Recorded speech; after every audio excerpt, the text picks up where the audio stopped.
అందరికీ నమస్కారం. ఈరోజు మీ అందరికీ నేను వినిపించబోయే కథ అన్నపూర్ణమ్మ గారి అబ్బాయి. రచయిత రావిపల్లి సూర్యనారాయణరావు గారు. ఇక కథలోకి వెళితే, విశాఖపట్నం నుండి బయలుదేరిన ఢిల్లీ ఎక్స్ప్రెస్ మెల్లగా తాబేలు నడకన సాగుతున్నట్లనిపించింది. నెలకు 15 రోజులైనా విమానంలో ప్రయాణం చేసే విష్ణువర్ధన్కి. అతను ఒక పెద్ద బిజినెస్ మ్యాగ్నెట్. విష్ణువర్ధన్, అతని శ్రీమతి అన్నపూర్ణ ఉన్న ఫస్ట్ క్లాస్ కంపార్ట్మెంట్లో మరో ఇద్దరు, శ్రీపతి, కీర్తి కూర్చొని ఉన్నారు. అన్నపూర్ణమ్మను పెళ్లి చేసుకొని 3 పుష్కరాలు దాటినా ఆమెకు విష్ణువర్ధన్ ఆదర్శ భావాలు అలవడినట్టు లేదు. అయినా విష్ణువర్ధన్ అన్నపూర్ణ మాటకు ఎదురు చెప్పడు. సమాజానికి సేవ చేయాలన్న ఉద్దేశంతో అన్నపూర్ణ మహిళా మండలి ప్రెసిడెంట్గా నిలబడినప్పుడు ఈ సమాజాలు ప్రజల్లో చైతన్యం తీసుకొస్తాయన్న నమ్మకం నాకు లేదు. కానీ అటువంటి పనికి అవి పూనుకున్నప్పుడు సంతోషించే వాళ్ళలో నేను మొదటి వ్యక్తిని అన్నాడు విష్ణువర్ధన్. లక్షల ఆస్తి ఉంది, ఇంకా విమానాల్లో తరచూ ఎందుకు ప్రయాణం చేస్తారు అని విష్ణువర్ధన్కి చెప్పాలనుకునే అన్నపూర్ణ వ్యాపారం చేయడంలో అతనికి ఏదో తృప్తి ఉందని గ్రహించి మౌనంగా ఉండిపోతుంది. వాళ్ళ వంశానికి వారసుడైన కామేశం సంవత్సరం క్రిందట ఇంజనీరింగులో పట్టాపుచ్చుకున్నాడు. స్వతంత్ర భావాలు గల కామేశానికి విష్ణువర్ధన్ వ్యాపార సూత్రాలు వంటబట్టినట్టు లేదు. రైలు బయలుదేరినప్పటి నుండి ఎదుట సీట్లో కూర్చున్న స్త్రీని కనురెప్ప వేయకుండా చూస్తోంది అన్నపూర్ణ. ఆమెకు 20 సంవత్సరాల కంటే ఎక్కువ వయసు ఉండదు. మేలిమి బంగారం లాంటి ఛాయ, చిన్న పెదాలు, తీరైన ముక్కు, చక్రం లాంటి కళ్ళు. ఆ అమ్మాయి పేరేమిటో? అటువంటి అమ్మాయి కోడలుగా వస్తే అంతకంటే అదృష్టం ఇంకేముంది మనసులో అనుకుంది అన్నపూర్ణ.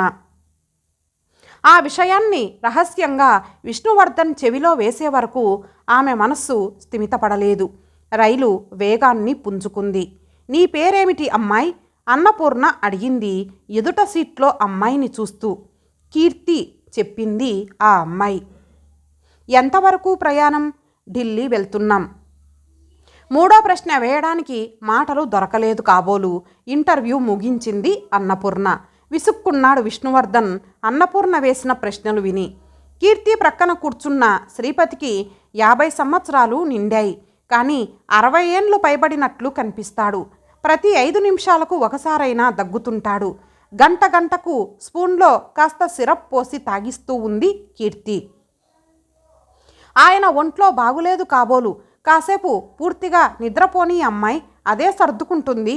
నువ్వు నా ప్రక్కకు వచ్చి కూర్చో అంది అన్నపూర్ణ.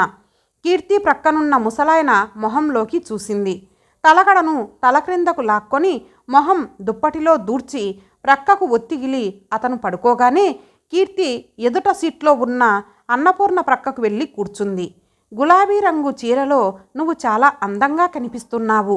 ఆ చీరకు నువ్వు తొడుక్కున్న బ్లౌజు చక్కగా మ్యాచ్ అయ్యింది. మా మహిళా మండలి సభ్యులు నా సెలక్షన్ బాగుంటుందని మెచ్చుకుంటూ ఉంటారు.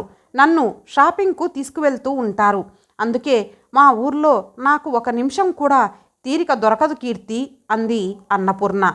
పాపం ఆ అమ్మాయి అమాయకంగా కనిపిస్తోంది. బోరు కొడుతోందని చెప్పటానికి బిడియపడుతోందేమో. అన్నపూర్ణ చెప్పినదంతా వింటూ ఊకొడుతోంది. ఆ ప్రక్కన కూర్చొని ఉంటే లాభం లేదనుకొని విష్ణువర్ధన్ అప్పర్ బెర్తు మీదకు వెళ్ళిపోయాడు.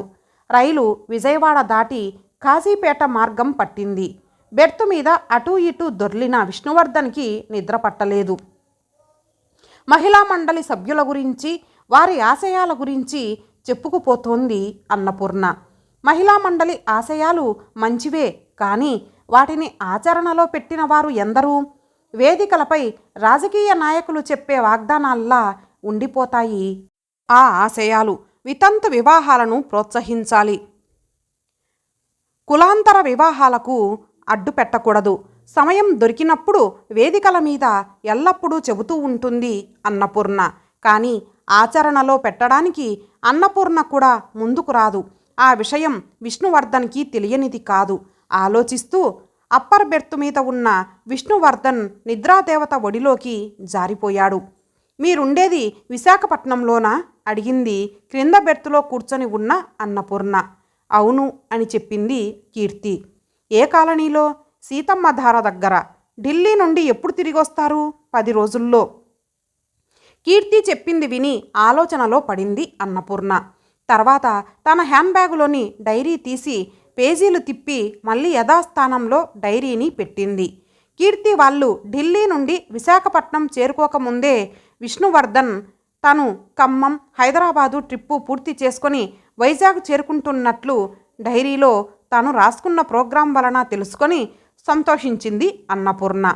మీరెంతవరకు వెళ్తున్నారా ఆంటీ అడిగింది కీర్తి అన్నపూర్ణ ముఖంలోకి చూస్తూ. మొదట హైదరాబాదు వెళ్ళాలనుకున్నాం అమ్మాయి. ఫ్లైట్ టికెట్లు కూడా మా వారు తెప్పించారు. కానీ ఖమ్మంలో ఒక పని పడింది. అందువలన ఫ్లైట్ టికెట్లు క్యాన్సిల్ చేయించి ఈ బండి పట్టుకున్నాము. ఈరోజు రేపు ఖమ్మంలో ఉండి ఆ తర్వాత హైదరాబాదు వెళ్తాము. అది సరే, నువ్వెంతవరకు చదువుకున్నావమ్మాయి? ఇంటర్ వరకు అని చెప్పింది కీర్తి. చదువుకు అంతం ఎక్కడుందిలే, నేను ఎంఏ పాస్ అయ్యాను. నేనేమైనా ఉద్యోగం చేసి డబ్బు సంపాదిస్తున్నానా? సోషల్ సర్వీస్ చేస్తున్నాను. మనిషికి ముఖ్యంగా కావలసింది మంచి మనస్సు. నవ్వుతూ అన్నపూర్ణ కీర్తి ముఖంలోకి చూసింది. నేను తిరిగి ప్రశ్నిస్తున్నానని ఏమీ అనుకోరు కదా ఆంటీ? నాకు తెలియక అడుగుతాను. మంచి మనసు కలవారందరూ అదృష్టవంతులంటారా అడిగింది కీర్తి. ఎందుకు నీకు అలాంటి సందేహం వచ్చింది? నువ్వు ఎక్కువ చదువుకోకపోతే ఏం, నువ్వు అదృష్టవంతురాలివి కాదా? ఏమి అదృష్టమో ఏమో నిట్టూర్చింది కీర్తి. ఇంత చిన్న వయసులో అలా విరక్తిగా మాట్లాడకూడదు. ఏం, మీ నాన్నగారు నీ మాట కాదనగలరా? తిరిగి ఎదురు ప్రశ్న వేసింది అన్నపూర్ణ. మా నాన్నగారు ఉంటే కదా నా మాట కాదనటానికి. ఆ బెర్తులో పడుకొని దగ్గుతున్నవారు మీ నాన్నగారు కాదా? కాదు, వారు మా శ్రీవారు. కీర్తి చెప్పిన చివరి మాట చెవిన పడగానే అన్నపూర్ణ గుండె జల్లుమంది. ఆమె మెడలో వ్రేలాడే నల్లపూస దండ, మంగళసూత్రం అంతవరకు అన్నపూర్ణ గమనించనే లేదు. కీర్తి ముక్కుపచ్చలారని కీర్తి ఆ ముసలాయన భార్యగా తలచుకొని కొన్ని క్షణాలు 2 కళ్ళు మూసుకుంది అన్నపూర్ణ. కీర్తి ఆ ముసలాయన కూతురై ఉంటుంది అనుకుంది అన్నపూర్ణ. అతను నిద్ర నుండి లేచి కూర్చోగానే మీ కీర్తిని మా కోడలుగా చేసుకోవాలని అనుకుంటున్నానండి అన్న వార్త అతని చెవిన వేయాలనుకొని ఆశపడింది ఆమె. అప్పర్ బెర్త్ మీద విష్ణువర్ధన్, అటువైపు లోయర్ బెర్త్ మీద కీర్తి భర్త శ్రీపతి బాగా నిద్ర తీస్తున్నారు. రైలు మంచి వేగంతో సాగిపోతోంది. నిశ్శబ్దం కొన్ని క్షణాలు. కీర్తి అన్నపూర్ణల మధ్య రాజ్యం చేసిన తర్వాత అన్నపూర్ణ అడిగింది. అందానికి అందం, ఇంటర్ వరకు చదువు, మంచి మనసు కలదానివి. నువ్వు వయసు మళ్ళిన వ్యక్తిని పెళ్లి చేసుకోవటానికి కారణం ఏమై ఉంటుంది? కన్నతల్లి కడుపులో పడ్డ కొన్ని రోజులకే తండ్రిని, ఈ భూమి మీద కాలు మోపిన మరుక్షణం జన్మనిచ్చిన మాతృమూర్తిని పోగొట్టుకున్నాను. మేనమామ ఇంట్లో తలదాచుకోక తప్పలేదు. మొదట్లో మా మేనమామ ఎటువంటి ఇబ్బంది పెట్టలేదు. ఆ తర్వాత మా అత్త అంటే అతని భార్య శాశ్వతంగా కన్ను మూయడంతో నా కష్టాలు ప్రారంభమయ్యాయి. అప్పటికి నా వయసు 16. ఇంటర్ పూర్తి చేసి ఇంట్లో కూర్చున్నాను. అప్పటికే మా మేనమామ దుర్వ్యసనాలకు దాసుడయ్యాడు. తాగుడు మైకంలో బాగా పొద్దుపోయాక గాని ఇంటికి చేరుకునేవాడు కాదు. నన్ను చిత్రహింస పెట్టేవాడు. మీ మామయ్య బాగుపడాలంటే అతన్ని నువ్వు పెళ్లి చేసుకోక తప్పదు అన్నారు ఊర్లోని పెద్దలు. వారి మాటను కాదనలేక వయసు గురించి ముందు వెనక ఆలోచించక మా మామయ్యను పెళ్లి చేసుకున్నాను. ఇప్పుడు వారి ఆరోగ్యం దెబ్బతింది. ఢిల్లీలో స్పెషలిస్టుని కలుసుకోవటానికి వెళ్తున్నాము చెప్పింది కీర్తి. మీ ఆయన త్వరగా కోలుకొని మంచి ఆరోగ్యాన్ని పుంజుకుంటారు. నువ్వు ధైర్యంగా ఉండు. చెమ్మగిల్లిన కళ్ళను తుడుచుకుంటూ ధైర్యం చెప్పింది అన్నపూర్ణ. ఢిల్లీ ఎక్స్ప్రెస్ ఖమ్మం చేరుకుంది. అప్పర్ బెర్త్ మీద పడుకున్న విష్ణువర్ధన్ బ్యాగు పుచ్చుకొని రైలు దిగాడు. చూడు కీర్తి, మేము ఇక్కడ దిగిపోతున్నాము. మీరు ఢిల్లీ నుండి వైజాగ్ తిరిగి వచ్చేసరికి మేము కూడా వైజాగ్ చేరుకుంటాము. నీకు ఏదైనా అవసరం ఉంటే మా ఇంటికి కబురంపు అంటూ విజిటింగ్ కార్డు ఒకటి ఆమె చేతిలో పెట్టి రైలు పెట్టె నుండి క్రిందకు దిగింది అన్నపూర్ణ. తెల్లవారుజామున 4:30 గంటలకు భారీ వర్షం కారణంగా మంచిర్యాల స్టేషన్కు దగ్గరలో ఉన్న ఒక చిన్న వంతెనను దాటుకొని వెళ్తున్న ఢిల్లీ ఎక్స్ప్రెస్ పట్టాలు తప్పడం, కొన్ని రైలు పెట్టెలు వంతెన క్రింద పారే నీటిలో పడి కొట్టుకుపోవడం వలన సుమారు 55 మంది ప్రయాణికులు ప్రాణాలను కోల్పోయారన్న వార్త రేడియోలో వినగానే తాము ఖమ్మంలో దిగిపోయినందువలన పెద్ద గండాన్ని తప్పించుకున్నామని సంతోషించారు విష్ణువర్ధన్, అన్నపూర్ణ. కానీ ఆ మర్నాడు దినపత్రికలో ప్రచురింపబడిన మృతుల జాబితాలో కీర్తి భర్త శ్రీపతి పేరు చూసి చాలా విచారించారు ఆ ఇద్దరు.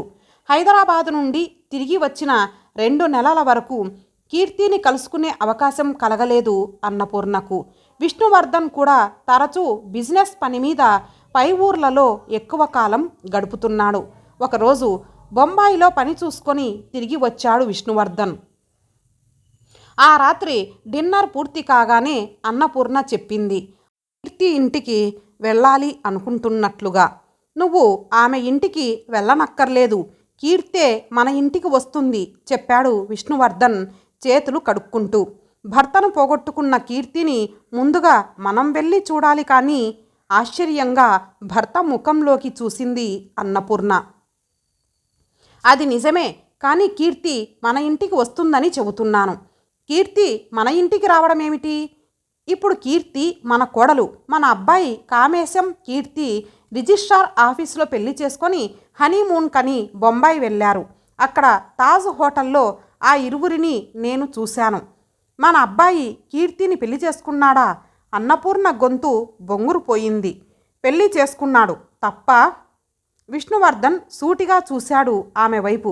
అది కాదండి, ఆమె వితంతువు. కావచ్చు, అంత మాత్రాన ముక్కుపచ్చలారని ఆమె మరలా పెళ్లి చేసుకోవడం న్యాయం కాదంటావా?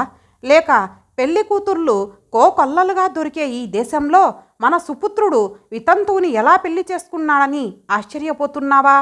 కీర్తి మన కోడలైతే బాగుండునని ఆ రోజు ఆమెను ట్రైన్లో చూడగానే నువ్వు ఆశించావు. ఇప్పుడు భర్తను పోగొట్టుకున్న వితంతువని అడ్డుపడుతున్నావు. మీ మహిళా మండలి ఆశయాలు ఆచరించతగ్గవి కాదా? మన కామేశం కీర్తిని ఎప్పుడు చూశాడండి? నేనే చూపించాను, పెళ్లి చేసుకోమని ప్రోత్సహించాను. నాకు తెలుసు ఈ సమాజాలు తమ ఆశయాలను ఆచరణలో పెట్టడానికి ముందుకు రావని. అందుకే నీకు తెలియకుండా ఈ సంబంధాన్ని ప్రపోజ్ చేశాను. కీర్తి కామేశం ఒకరినొకరు అర్థం చేసుకున్నారు. ఇద్దరి మనసులు కలిశాయి, పెళ్లి చేసుకున్నారు. అందుకే అన్నారు marriages are made in heaven అని. మనం నిమిత్త మాత్రులమే అన్నపూర్ణ. విష్ణువర్ధన్ మాటలు విని నోరు తెరవలేకపోయింది అన్నపూర్ణ. ఇంతటితో ఈ కథ సమాప్తం. మరలా మరొక మంచి కథతో కలుద్దాం. అంతవరకు సెలవు. నమస్తే.